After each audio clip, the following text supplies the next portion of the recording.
Good news kay Bronny James. Ang ganda ng stats niya ngayon. May 3 points siya, 5 rebounds, 3 assists, 2 steal, 3 blocks. Siya pa may pinakamataas na plus minus pag nasa loob siya ng court sa loob ng 29 minutes. Grabe, in-improve agad. Pangalawang game pa lang niya yan, guys ha. Huwag niyong hanapin yung scoring ni Bronny James. Sa depensa siya bumabawi. Napakalakas dumepensa, aba. Tignan nyo naman pag napanood nyo yung highlights niya, napakasipag niya gumalaw, napakabilis. Sorry sa mga haters dyan. Sorry sa mga basher. Masyado tayo agad kay Bronny James. Ginudge agad natin yung laro niya. Huwag natin hanapin yung score na mataas. Yung depensa, napakahalaga niyan. Best defense win. Kaso nga lang, natalo pa sila dito sa laban na to. Pero tinambakan na nila ng 12 points. Muntikan pa nga siya ma-injury eh. Baka susunod na game, baka di makalaro. Parang injury eh. Sa tingin nyo guys, maganda na ba na ipakita ang laro ni Bronny James laban si Miami? Sa tingin ko sa akin, maganda na yan. Mas gusto ko yung depensang ganyan kaysa yung mataas umiscore.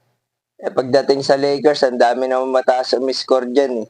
Depensa lang talaga kulang sa kanila. Grabe sa one-on-one defense yan, no? Napakalakas.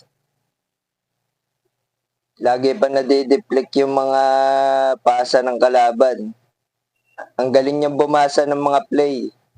Talaga nahabol niya yung mga pagpasa ng bola. Nai-steal niya lagi. Parang galawang Vanderbilt at si Cam Reddish yan. May katulong na sila sa depensa dyan. Magiging first 5 yan sa Lakers, sigurado pag ganyan depensa niya. Hindi siya pwede maging point guard, guys. Pang siya, shooting guard lang talaga. Depensa. Okay lang naman kahit hindi nakaka-score basta maganda depensa.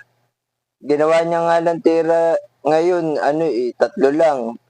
3 attempt lang siya. Puro assist, pasa, depensa siya. Ayun ang magandang, hindi buwakaw. Ganyan magandang player.